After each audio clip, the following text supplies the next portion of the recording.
ಶ್ರೀ ಗುರುಭ್ಯೋ ನಮಃ.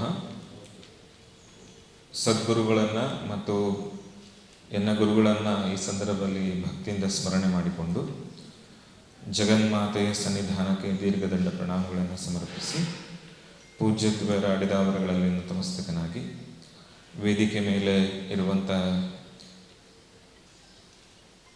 ಸನ್ಮಾನ್ಯರಾಗಿರುವಂತಹ ಆತ್ಮೀಯರಾಗಿರುವಂತಹ ಶ್ರೀಯುತ NS ಬೋಸರಾಜ್ ಅವರವರಲ್ಲಿ, ಹಾಗೆ ಆತ್ಮೀಯರು ಈ ಭಾಗದ ಜನಪ್ರಿಯ ಶಾಸಕರಾಗಿರುವಂತಹ ಸನ್ಮಾನ್ಯ ಶ್ರೀ ಅಂಪೈ ನಾಯ್ಕ್ ಸರ್ ಅವರಲ್ಲಿ, ಹಾಗೆ ಆತ್ಮೀಯರು ಅನುಭಾವಿಗಳು ಮಾಜಿ ಶಾಸಕರಾಗಿರುವಂತಹ ಸನ್ಮಾನ್ಯ ಶ್ರೀ ರಾಜ ವೆಂಕಟಪ್ಪ ನಾಯಕ ದೊರೆಗಳವರಲ್ಲಿ, ಹಾಗೆ ಉಳಿದ ಎಲ್ಲ ಹಿರಿಯರಲ್ಲಿ, ವೇದಿಕೆ ಮುಂಭಾಗದಲ್ಲಿರುವಂಥ ಎಲ್ಲ ಪತ್ರಿಕಾ ಮಿತ್ರರಲ್ಲಿ ಎಲ್ಲರಿಗೂ ಕೂಡ ಪ್ರೀತಿ ನಮಸ್ಕಾರಗಳು. ಈ ಪತ್ರಿಕಾ ಪ್ರಕಟಣೆ ಮೂಲ ಉದ್ದೇಶ ಏನಂತಂದರೆ, ಈ ವರ್ಷ ದಸರಾ ಮಹೋತ್ಸವ ಅಂದರೆ ಮಾನ್ವಿ ಕಲ್ಮಠದಿಂದ ನಡೆಯುವಂತಹ ಈ ದಸರಾ ಮಹೋತ್ಸವ 49 ವರ್ಷಗಳು ತುಂಬಿ ಈ ವರ್ಷ 50ನೇ ವರ್ಷಕ್ಕೆ ಅದು ಪಾದಾರ್ಪಣೆ ಮಾಡಿದೆ. ಬಹಳ ದೊಡ್ಡ ಕಾರ್ಯಕ್ರಮ. ನಾಳೆ ಸೆಪ್ಟೆಂಬರ್ 22ನೇ ತಾರೀಕಿಂದ ಹಿಡಿದು ಅಕ್ಟೋಬರ್ 6ನೇ ತಾರೀಕು ತನಕ, ಅಂದರೆ ಒಟ್ಟು 14 ದಿನದ ಈ ಕಾರ್ಯಕ್ರಮದಲ್ಲಿ 22ನೇ ತಾರೀಕಿಂದ 30ನೇ ತಾರೀಕು ತನಕ ಬೆಳಗ್ಗೆ ಮಹಾಚಂಡಿಕ ಯಾಗ ಎಲ್ಲ ಭಕ್ತರಿಗೆ ಆಯೋಜನೆ ಮಾಡಲಾಗಿದೆ. ಸಂಜೆ ದೇವಿ ಪುರಾಣದ ಜೊತೆಗೆ ಮಹಿಳಾ ಸಾಧಕರನ್ನು, ಅಂದರೆ ನಮ್ಮ ರಾಯಚೂರು ಜಿಲ್ಲೆಯಲ್ಲಿ ಎಲೆಮರೆ ಕಾಯಿಗತೆ ದುಡಿತಿರುವಂತಹ ಮಹಿಳಾ ಸಾಧಕಿಯರನ್ನು ಗುರುತಿಸಿ ಅವರ ಜೀವನಗತಿಯನ್ನು ಎಲ್ಲ ಮಹಿಳೆಯರಿಗೆ ತಲುಪಿಸುವಂಥ ಒಂದು ಕೆಲಸ ಮಾಡುತ್ತಾ ಇದ್ದೀವಿ. ಅವರಿಗೊಂದು ಗೌರವನು ಕೂಡ ಆ ಸಭೆಯಲ್ಲಿ ಆ ವೇದಿಕೆ ಮುಖಾಂತರ ಕೊಡಲಾಗ್ತದೆ. ಯಾವ್ಯಾವ ಅಂತಂದರೆ ಸಾಹಿತ್ಯ ಕ್ಷೇತ್ರದಲ್ಲಿ ಸಾಧನೆ ಮಾಡುವಂಥವ್ರಿಗೆ, ಮತ್ತು ಗುಡಿ ಕೈಗಾರಿಕೆಯ ಕ್ಷೇತ್ರದಲ್ಲಿ ಸಾಧನೆ ಮಾಡೋಂಥವ್ರಿಗೆ, ಪ್ರಕೃತಿಯಲ್ಲಿ ತಮ್ಮದೇ ಆದಂತಹ ಸೇವೆಯನ್ನು ಸಲ್ಲಿಸಿದಂಥ ಸಾಧಕಿಯರಿಗೆ, ಹೀಗೆ ವಿವಿಧ ಕ್ಷೇತ್ರಗಳಲ್ಲಿ ಸಾಧನೆ ಮಾಡಿ ಅವರು ಪ್ರಚಾರಕ್ಕೆ ಪ್ರಿಯ ಆಗಲಾರ್ದನೆ ತಂಪಾಡಿ ತಾವು ಕಾಯಕ ಮಾಡ್ತಾ ಇದ್ದಾರೆ. ಅವರ ಮೂಲಕವಾಗಿ ಎಲ್ಲ ಮಹಿಳೆಯರಿಗೆ ಒಂದು ಸಂದೇಶ ಕೊಡಿಸ್ಬೇಕನ್ನುವಂಥದ್ದು ಒಂದು ವಿಚಾರ ಇಟ್ಕೊಂಡಿದ್ದೀವಿ. ಜೊತೆಗೆ ನಮ್ಮ ಒಂದು 4-5 ಜನ ಈ ಕಾರ್ಯಕ್ರಮಕ್ಕೆ ಮಿನಿಸ್ಟ್ರುಗಳು ಬರ್ತಾ ಇದ್ದಾರೆ.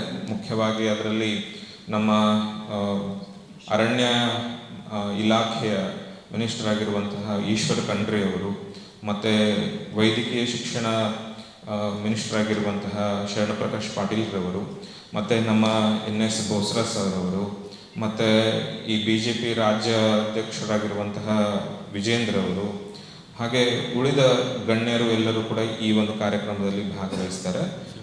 ಶಿವರಾಜ್ ತಂಗಡಿ ಅವರು ಕೂಡ ಈ ಒಂದು ಕಾರ್ಯಕ್ರಮದಲ್ಲಿ ಭಾಗವಹಿಸ್ತಾ ಇದ್ದಾರೆ.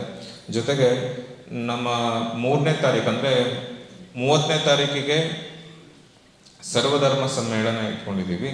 ಅದು ಪ್ರತಿ ವರ್ಷನೂ ಕೂಡ ಭಾವೈಕ್ಯತೆ ಸಂಕೇತವಾಗಿ ಪ್ರತಿ ವರ್ಷ ಅಂದರೆ 49 ವರ್ಷಗಳಿಂದನೂ ಕೂಡ ನಮ್ಮ ಗುರುಗಳು ನಡೆಸ್ಕೊಂಡು ಬಂದಿದ್ದಾರೆ. ಈ ಸಲದ 30ನೇ ತಾರೀಕಿಗೆ ಸರ್ವಧರ್ಮ ಸಮ್ಮೇಳನ ನಡೀತಿದೆ. 1ನೇ ತಾರೀಕಿಗೆ ಉಡಿ ತುಂಬುವಂಥ 1008 ಮಹಿಳೆಯರಿಗೆ ಉಡಿ ತುಂಬುವಂತಹ ಒಂದು ಕಾರ್ಯಕ್ರಮ ಆಯೋಜಿಸಲಾಗಿದೆ. 2ನೇ ತಾರೀಕು ಹಬ್ಬ ಮಠದಲ್ಲೇ ನಡೀತದೆ. 3, 4, 5 ಶ್ರೀಶೈಲ ಜಗದ್ಗುರುಗಳು ಸನ್ನಿಧಾನದಲ್ಲಿ ವಿಶೇಷ ಕಾರ್ಯಕ್ರಮಗಳು ಜರುಗುತ್ತವೆ. 6ನೇ ತಾರೀಕು ಬಹಳ ವಿಶೇಷ ಏನಂತಂದರೆ, ಅವತ್ತು ಸಹಸ್ರ ಸಂಖ್ಯೆಯಲ್ಲಿ ಭಕ್ತರು ಉತ್ಸವವನ್ನು ಹೊರಡಿಸ್ತಾರೆ ಅಮ್ಮಂದು.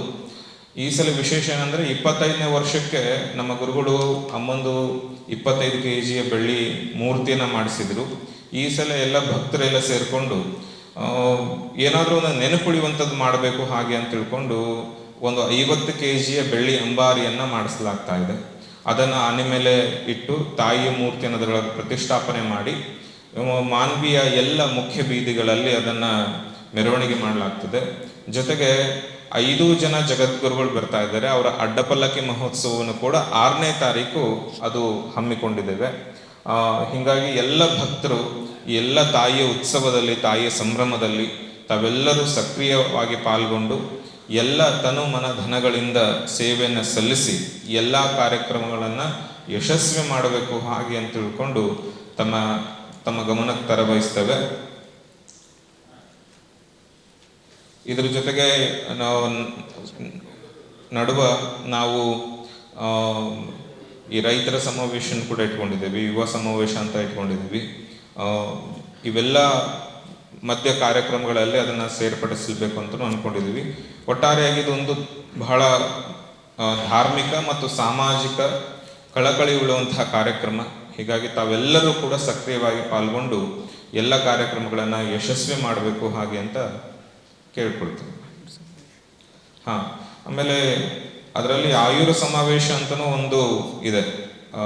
ಅಂದರೆ ಆಯುರ್ವೇದವನ್ನು ನಮ್ಮ ಭಾರತೀಯ ಪರಂಪರೆಯಲ್ಲಿ ಇಲ್ಲೇ ಹುಟ್ಟಿರುವಂಥ ವೈದಿಕ ಒಂದು ಪರಂಪರೆ ಅದು.